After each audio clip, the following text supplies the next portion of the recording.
You're listening to an archived Cabral Concept podcast.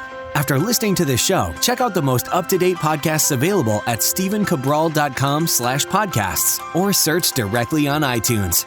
And now, welcome to the Cabral Concept, where board-certified naturopath and integrative health practitioner Dr. Stephen Cabral shares how he was diagnosed at the age of 17 with a life-altering illness and given no hope for recovery. It was only after studying and traveling all over the world did he discover how to combine ancient Ayurvedic healing practices with state-of-the-art naturopathic and functional medicine to fully rebalance the body and re-energize it with life. It's time to discover how to get well, lose weight, and finally feel alive again. And now, here's your host, Dr. Stephen Cabral. Hi everyone, and welcome back to the show. It's great to have you here today. Looking forward to getting into a Toxic Thursday edition of the Cabral Concept, giving our Training Thursdays just a little bit of a rest for the week. And I want to go over a topic people have been asking more about, and that is the frequencies and radiation being caused by electronic-based devices. We refer to them as EMFs or EMR sometimes. And what we're looking at is the detrimental effects. Now, I did a whole podcast on this before. I will embed that on today's show notes page. So by the end of the show, I'll give you the backlinks to where you can learn more about what EMFs are in the first place. But as we are moving more into that 5G day and age, I want you to know how to better protect yourself and your family. Especially if you're someone like me and your neighbors are right next to you, or like if you're in a condo building, they're literally right on top of you, above and below. And if you're in a single family home, well, your neighbors could be 10 feet away, 15 feet away, and their electronic-based devices, their smart meter, and I use that in quotations, on the outside of their house, as well as their Wi-Fi modem, are absolutely affecting you and your family in your home. So I want to go over those things today. They actually do matter, and they matter so much more than I think people want or are willing to believe. And the reason is that if we look at one more thing we need to deal with, it can become overwhelming. And listen, I get it. I understand. Here's the thing. I know about these things. I study them. It's part of what I do for my career, for my life, for my passion, what I want to be doing, but I don't get overwhelmed by them. I absolutely do not. And here's why. You can only do your best, and if you're doing your best, you're going to be okay. You really are. So what I want to do today is teach you essentially how to protect and EMF-proof your bedroom, which is the most important part of the house, in order to basically lock down from radiation as well as electromagnetic frequencies. So the reason I say that is that let's say you're home for 2 hours in the morning, getting ready, getting yourself ready, getting the kids ready, whatever it might be, and then let's say you're home for, 2-3 hours or so, maybe it's 4 hours before you start dinner and kind of wrap up for bed. But then after that period of time, you're probably in your bedroom for a good 8 hours. Some people are watching TV in their bedroom. We'll talk about that for a couple hours before bed. So if we can pick one spot in the house that we're going to EMF proof, it's going to be the bedroom. And I want to teach you that today. Really simply, I'm going to give you no more than 10 specific steps. You don't have to take all of them, but you certainly can. And I do recommend that. And so I'll start from like the biggest ones that you can do to a lot of the smaller ones that I'll leave you with that you can at least start with. So I'm going to kind of work backwards. So let me just give you a 1-minute context on what EMFs are. And then what we can do is we can take it from there of how to EMF proof your bedroom for the most part. All right. So when we're looking at EMFs and we're looking at the electromagnetic frequencies and electromagnetic radiation, we're talking about basically the not just the sine waves, but the waves and the frequencies and the radiation that are given off by electromagnetic or electronic-based devices. Even an outlet has its own frequencies that are being output. So what we're looking at, though, that all of these things, and again, this is invisible. These are called invisible toxins. They're invisible waves that are penetrating our body. And if we look at our body, and we understand, and we kind of just understand quantum physics and quantum mechanics at a gross overview, which is how I understand it. And we look at our body as 99.9% energy, as moving quarks and atoms and electrons and protons and photons. Well, then we can begin to understand that any other frequency can affect our body's own frequency. And we know that. We know how it affects the human body. And when we have, and even preliminary studies are showing that EMFs are affecting our own brains and our central nervous systems, creating symptoms of fatigue, brain fog, mood swings, asthma, digestive-based issues, learning disabilities, especially in children, memory-based issues, sleep issues for sure, we'll be talking about that, infertility, and headaches. Now, those are on the yes list. Like, yes, we know that, but we're also looking at EMFs. Could it potentially be causing more cancer? And in Europe, at least, they're leaning towards yes. Central nervous system issues as well as cancer. Places like Belgium and other areas have already outlawed 5G. I believe Israel has as well. So when you look at that, you say, why are these countries, very smart people, outlawing the use of 5G? And I want you to look into that, okay? That can be a separate podcast. Today, we're just going to talk about EMFs. But 5G is going to be a multitude, not just 1 or 2x the strength of 4G. We're looking at a 5 to 10x plus of how strong those waves are. And if 4G was strong, wait till you see what comes with 5G. Yes, your internet's going to speed up by a hair, but what are the consequences besides that, right? We need to be looking at these things. Just because we can with technology doesn't mean that we should, right? I mean, just because this new fancy pharmaceutical drug or even fancy supplement comes out doesn't mean we should be taking it. Where's the long-term data? Is it a vitamin, mineral, or herb that we've known for a long, long time? If the answer is no, let's proceed with caution. I'm not against 5G.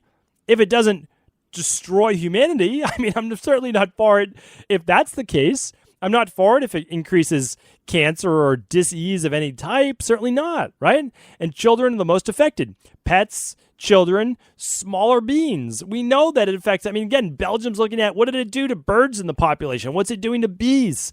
And so we have to be really careful about how it affects our entire ecosystem. Because believe it or not, we as humans, we are part of nature. We don't like to believe it anymore. We live in these metal houses and we live in, stone and brick and wood-based dwellings. We have all sorts of different electronics. We don't feel like we're really part of nature. And to be honest, it's one of the issues that we're having. Well, what we need to do is begin to look at how all of this technology is also affecting our overall happiness and healthiness. They matter, as well as aging.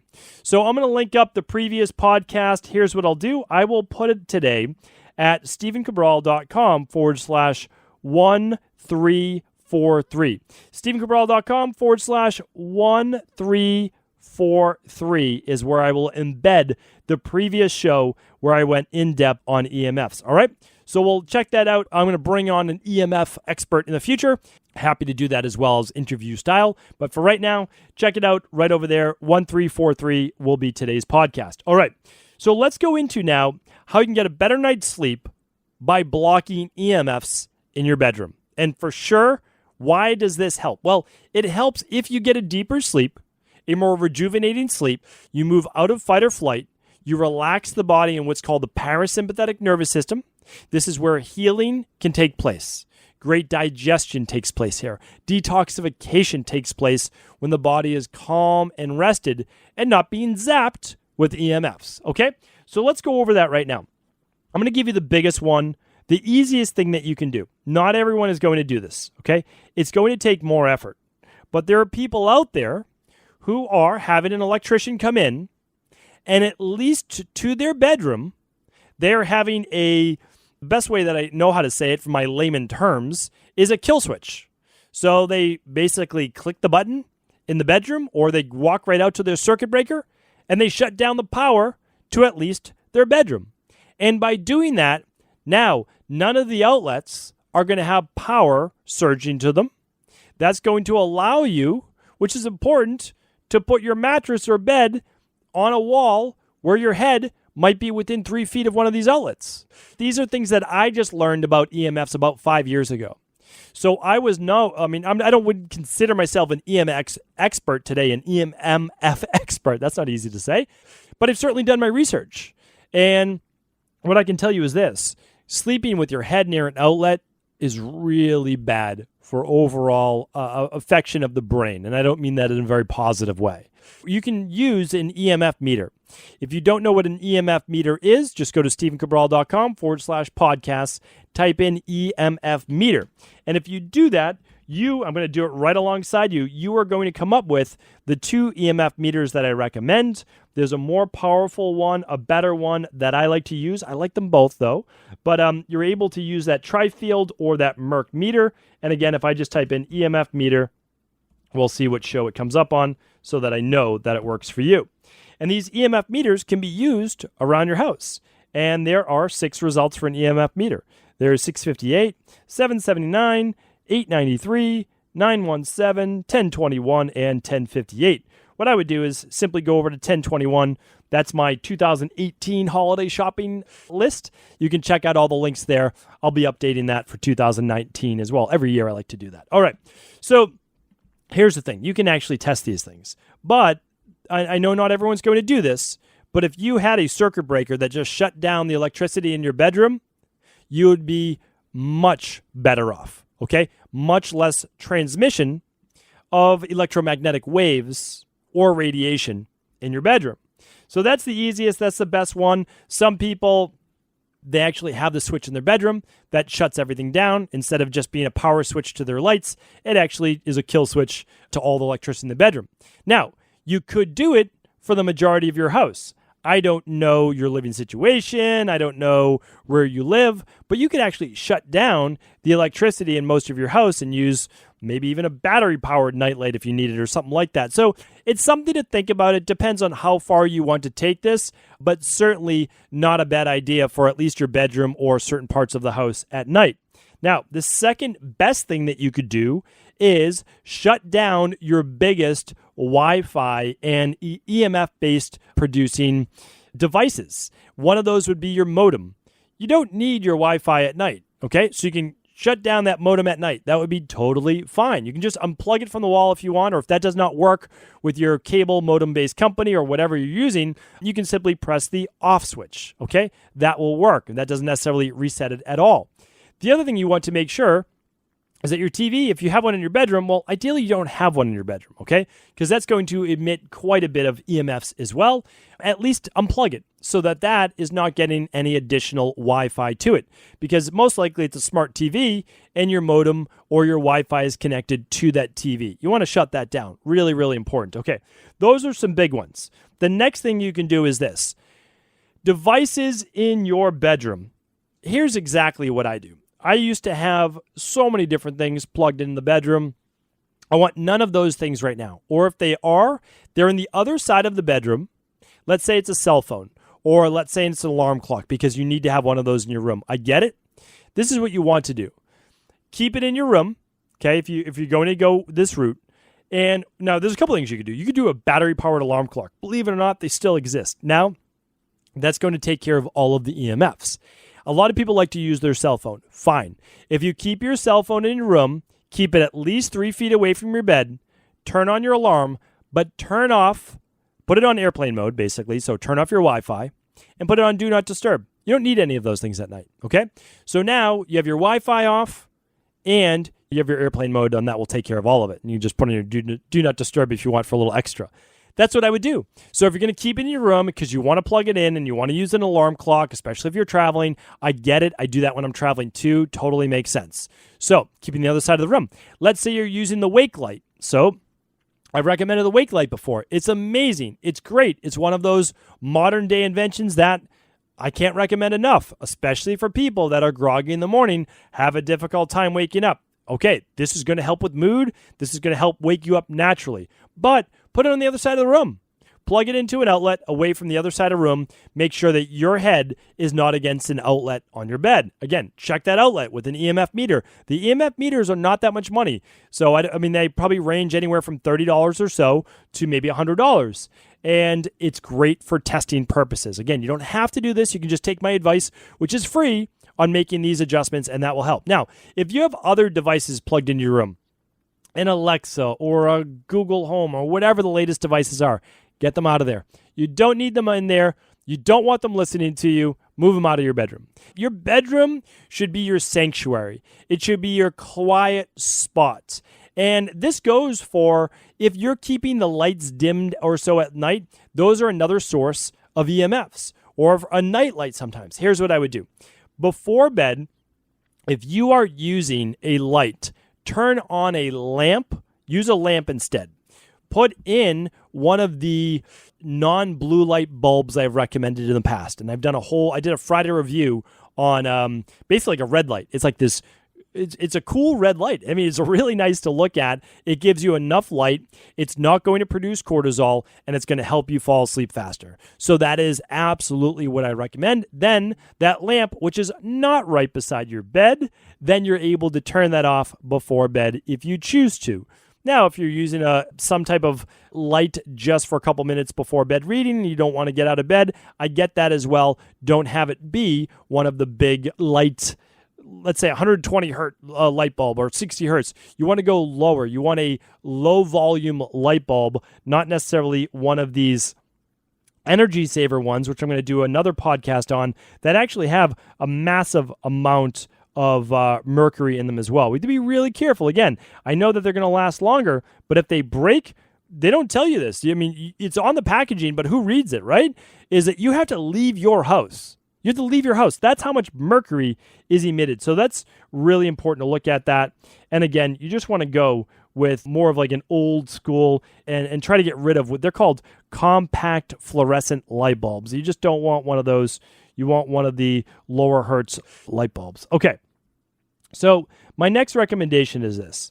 We've already talked about turning off the Wi-Fi. We've talked about eliminating the devices, maybe even putting that kill switch in your room or turning off the circuit breaker. Turn off your Wi-Fi modem at night. Get that TV out of the bedroom because it's going to affect your sleep, or at the very least, unplug it at night. Not that big a deal. You can do that.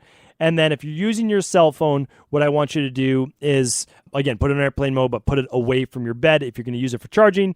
And as the alarm clock goes off on it, good. You have to get out of bed anyways. You don't want to be hitting that snooze button. We talked about that on a previous one. Okay.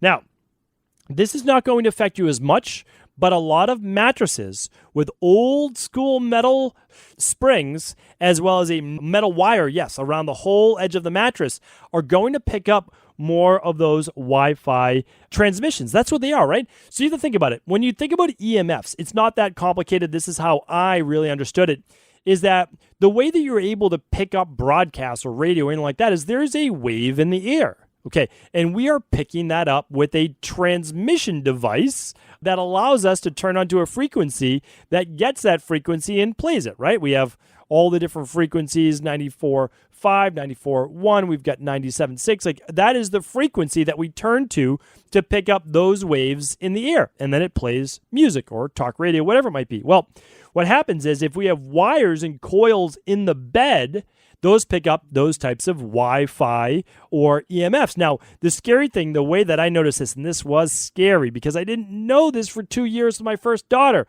I apologize to her. But again, that's why we can only do our best, right? So her mattress, even though it was no flame retardants, and I knew that because I already knew that back then. But here's the thing. The springs in her room were picking up the monitor that we had for them to listen in at night and the white noise machine. I didn't know that. I didn't get it. So here's the thing. I tested their room and I said, whoa, the baby monitor and the white noise machine are two of the largest producers of EMFs. They were out of control higher than most devices. So again, we couldn't get rid of the baby monitor in their room, but here's what we did. We put it 8 feet away. Their room was probably only 10 feet wide.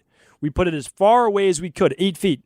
After about 4 feet, there were no more EMFs. But when I got to her mattress with the springs, the EMFs were there. Why? They were being picked up by the metal coils. And I said, this is really interesting. So here's what we did.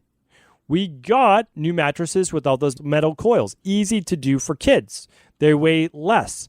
Now, adults don't do as well with beds without metal coils because they break down very quickly over time. They start to sag. My organic mattress I got 4 years ago, it broke down after basically just a year and a half. There was nothing there for support, so it just sagged. Now, again, not a big deal if you're okay with that, but here's what companies have done. They know that they don't want metal coils in there for people that are EMF conscious. So they've individually wrapped every single one of the coils and gotten away from the metal wiring on the outside and then put a layer of latex and wool on top that it's helping now for no transmission of those signals. Pretty amazing. I thought that was, well, yes, it was very smart, but it was very conscious-minded of the mattress companies. There aren't a lot that do this. I'm going to be recommending one this Friday in the Friday review, so hopefully you tune in for that tomorrow.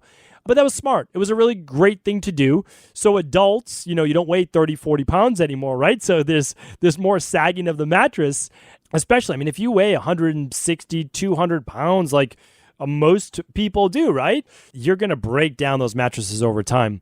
And anyway, this is one way to do that if you don't want to replace your mattress all the time.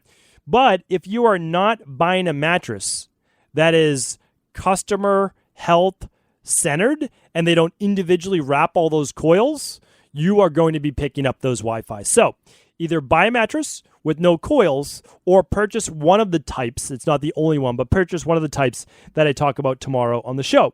That will help tremendously. Okay, another thing I recommend. Let's say that you just bought a mattress. You don't want to replace all those coils. There are things that you can do. All of your devices, everything that you have in your room can be wrapped in what is called a Faraday fabric. I believe I'm pronouncing that correctly. I'm not positive. I use them, but I don't even know if that's the proper way to pronounce it. But some people create what's called a Faraday cage. And again, I apologize if that's not how it's pronounced. It is spelt, though, F-A-R-A-D-A-Y.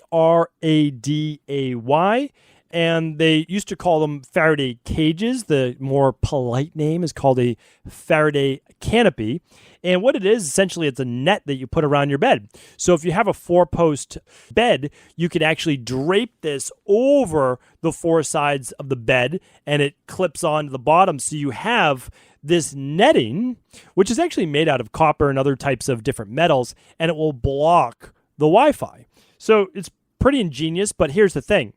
We're now getting it for consumers. It's been used by the military to block certain transmissions, etc., for decades. This has been around for a long time.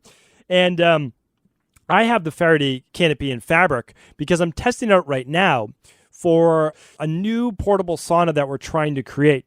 The problem is, with all infrared saunas, they're electric and they have EMFs.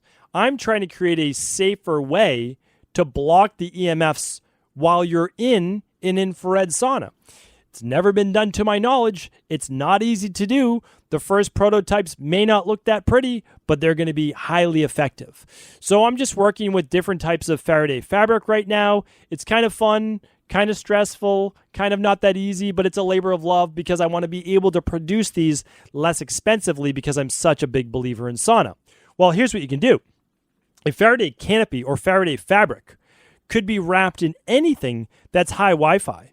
So what can you do? Well, let's say you're traveling. You travel a lot like I do. You're going to hotel rooms and they have wireless transmission everywhere. Well, you can find what's transmitting the wireless just with a little EMF meter and wrap it in the Faraday fabric. You could triple it up and it will block it for sure. And then you could use your EMF blocker and you'll see that it's 50 to 100% blocked. Pretty impressive. So that's a great thing to do. You could wrap whatever you need to. Honestly, you could put it over an outlet. You could put it over a smart TV, anything that you want to do. If you really want to get into this because you're someone with multiple environmental-based sensitivities, you're someone with brain fog, you have trouble sleeping, you can't turn your mind off, you have central nervous system issues, you have fatigue. If you have issues and real health issues, well, there's not really too far that you can take it. But then after you do that, you never have to do it again. Like, I don't want to complicate your life. I really don't.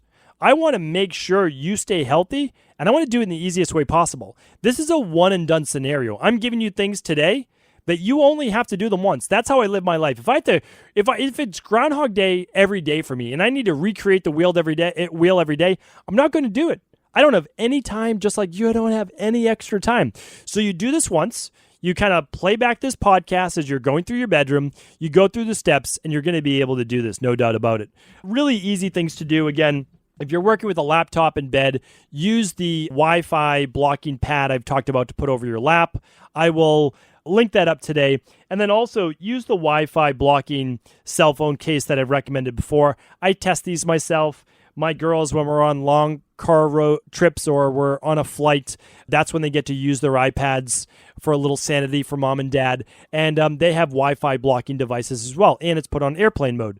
So these are easy things that you can do. Remember, they're not super difficult. Yes, you have to do them once, but when you do them, you now have peace of mind. It's one more environmental-based toxin, and yes, it is a toxin, that will better allow your body to heal, to rejuvenate on a daily basis. And if you want limitless energy, if you want abundant vitality, these are all things that we need to be doing. They don't have to be complicated. You don't have to do them all right away, but there's something that you can work towards. I do many of these in my own life. I can't do a kill switch to the bedroom. I don't have my bed wrapped in a Faraday, canopy net, but I do all the things to make sure that when I'm sleeping, my wife and I are not going to be zapped by EMFs, and my two daughters, their heads are away from the outlets, and that they're not being zapped with EMFs either. So hopefully today's podcast was helpful. Thank you so much for tuning in. As always, the time flies by, at least on my end. And of course, if this was helpful, please do feel free to share it with anyone else you believe it can serve. Before you go, I wanted to share a personal story with you. The real reason I began to get well finally is because I figured out what was wrong with me. And that might seem pretty obvious, but I went from doctor to doctor for over 2 years before discovering at-home functional medicine lab testing. These are the labs that enabled me to finally figure out what was wrong with my hormones, blood sugar, electrolytes, and gut health. And once I knew what was wrong, I could then follow a proven plan in order to rebalance my body from the inside out. This is why I believe so strongly in functional medicine lab testing and why I've made it my mission to share these labs with the world. Now at equa.life, you can order an at-home lab test or lab bundle for you and your family and be able to complete it within the week. Plus, the EquaLife difference is that you're not left to try to read and figure out these labs on your own. We explain what your lab numbers mean, what they mean in the much bigger picture, and then how to go about rebalancing your body in order to heal. To see our full selection of lab tests, or to set up a free lab selection call to find out what labs may be best for you, simply head on over to equa.life/labs. And do remember, we ship these all over the world. To find out more and to set up your free lab selection call, simply head on over to equa.life/labs. That's EQUI.LIFE/labs.